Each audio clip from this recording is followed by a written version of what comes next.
Жаттау тәсіліңіз бәлкім бір лайфхактарыңыз бар ма? Қалай жаттайсыз оны? Елестетіп па? Негізі жаттау, мына жазу ілімі бар ғой. Кең таралған ілімдерден жатпайды негізі. Бұған дейін біздің кешегі міне Совет үкіметі крем дегенге дейін, или телефон шыққанға дейін деп айтайықшы. Адамдар негізі ауызекі әдебиет қой. Бізде анау айтқан сөзді, ақындардың айтқан сөзін айтқан бойда жаттап алып, кейін соны елге тарататын болған. Мысалға пайғамбарымыздың заманында тілдің пигіне жеткен ғой адамдар. Дұрыс па? Құран сол кезде түсті ғой. Бүкіл жаңағы тілдің бәрін сындырды. Сонда бір қараңыздар, пайғамбарымыздың жанындағы ақындар бір жыр айтпай ма? Өлең жолдарын айтқан кезде соны жаттап алатын болған адамдар. Жаттап алғаннан жаттап алған. Осылай кейін барып жазылған ол. Жазу үрдісі кейін қалыптасқан. Негізі адамдар ауызекі тілмен. Енді бұл ол адамдардың мүмкін пітіратының тазалығынан шығар. Мысалға артық информация.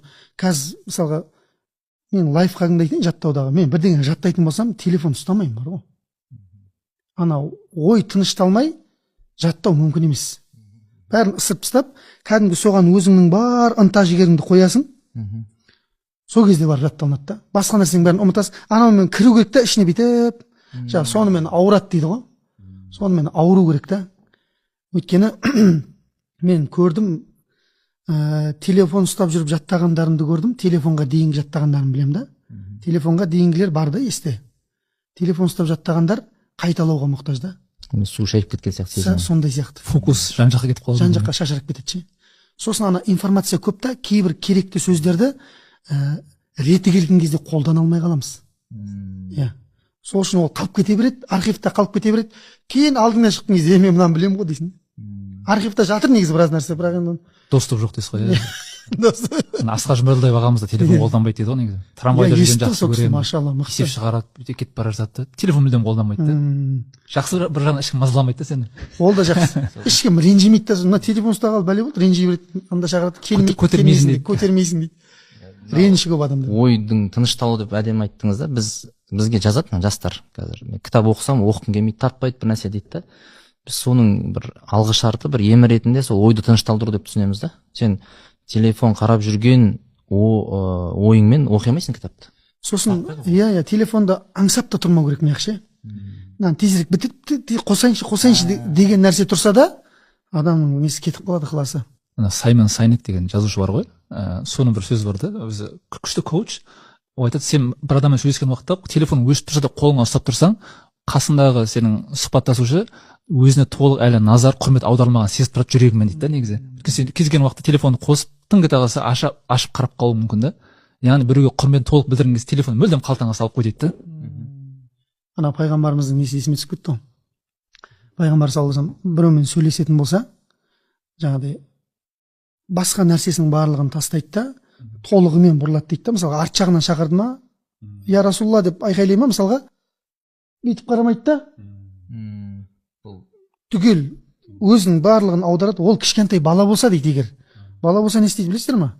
Пайғамбар бала болса төбесінен сөйлеспеген екен. Отырады, кәдімгі қарама қарсы сөйтіп барып сөйлесетін болған да. Және айтады ғой, бір таң намаздан кейін бір уағыз айтып отырады да пайғамбарымыз саллаллаху алейхи вассалам. Сақинасы болады.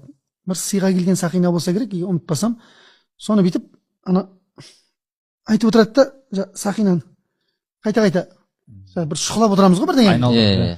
Сөйтіп отырады да, не дейді? Ай, сақина назардың барлығын алып болды ғой дейді да.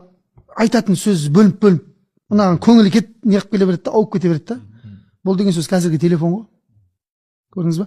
Сөйтті де сақинаның келесте шығатын кезде шешіп алып тастап барып уағыз айтқан пайғамбар саллаллаху алейхи вассалам. Назарын алатын нәрсенің барлығын тастағанда, өйткені ол кісі уағыз айтқан кезде бүйтіп сөйлей салмайды да. Бар ықыласын өзі насихат айтудың шарты да сол ғой. Қарама қарсы тарап пайда алса екен деп айтылады насихат. Айта берсе, бізге айтады да, кейде сен отыр да уағыз айта берші дейді да. Мен айтамын, мен саған магнитофон емеспін ғой деймін да, плейді басып қоя салатын, деп сөйлеп отыратын. Айту үшін адамға ықылас керек та. Қабылдайтын, сен тыңдайтын тарап бірдеңе алса екен деп айту керек та. Ол жүректен шықпағаннан кейін сөз қай жеріне барады ол? Екі ортада қалып қояды ғой ол болды. сол сияқты жаңағы назар не деген нәрсе өте маңызды ғой бұл жерде. бір ғалымның сөзін естіп қалдым да, қазір неге бұрынғы Эйнштейн секілді, Әл Фараби секілді ғалымдар шықпайды дейді. Жаңағы Фарадей бар, қаншама ғалымдар бар, физика саласынан, химия, биология саласынан. Соны зерттеп көрдіңіздер ме? Соны бүйтіп жазғанда, сол ғалымдардың сөздерін айтады, біз сол ғылымнан басқа ештеңе ойламайтын едік дейді.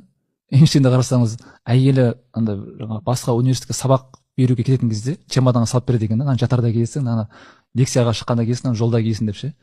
Сол кеткен киімі қайтып келеді екен де ше, чемодан мүлдем ашылмаған ше. Яғни басқа еш нәрсені ойлауға мүлдем назарым бөлмейді. Киімін де ауыстырмайды, жаңағы қол иығы түсіп кеткен бір жембір киіп жүреді бүкіл суретте ше. Ғылымнан басқа ештеңені ойламаған дейді. Сол үшін олар сол бір ғылымның саласында өте мықты білгір маман болды деп ше. Бір нәрсемен адам ауырса, Алла оған өзі ойламаған есіктерді ашады. Негізі бұл нәрсе бар. Адам бүкіл несін, жаңағы ойын, ішіндегі ықыласын бір нәрсеге қойса, адамға өзі ойламаған есіктер ашылады солай. Мысалы, мына светтердің бәрін ойлап тапқан Эдисон бар ғой.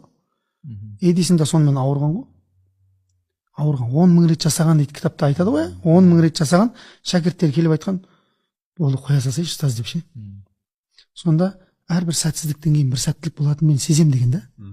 Жасай Әл-Мисбаху фи-зужаж. Ақыры жаңағы шырақ шынының ішінде деген аятқа келеді де тоқтайды ғой. Біздің қатеміз шыныда дейді.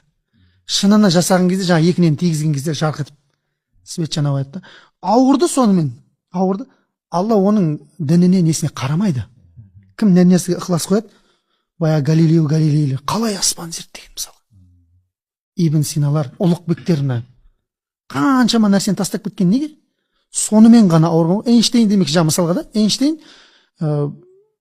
пенде ғой. Адам ұйқыға мұқтаж ғой. Енді Алладан басқасының бәрі ұйқыға мұқтаж. Ла таъхузуху синату ва ла наум.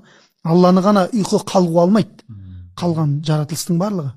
Енді періштелер ол енді Алланың бұйыруымен солай. Сонда Эйнштейн ана уже отключение береді ғой бас.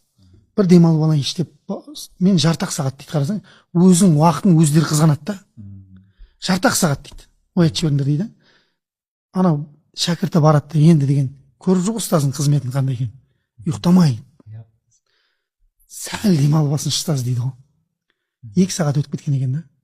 Барып ұстазын оятқан кезде сағатты қарайды да бірден ашуланып, қайда 1,5 сағат дейді, қайтарып бер маған дейді 1,5 сағат.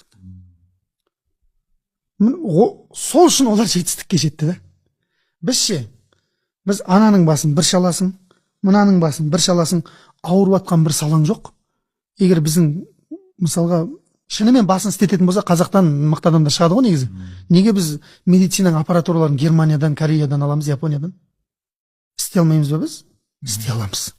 Просто сонымен ауырып атқан адам жоқ та бізде. Жоқ деп айтпай қояйықшы, енді аз деп айтайықшы.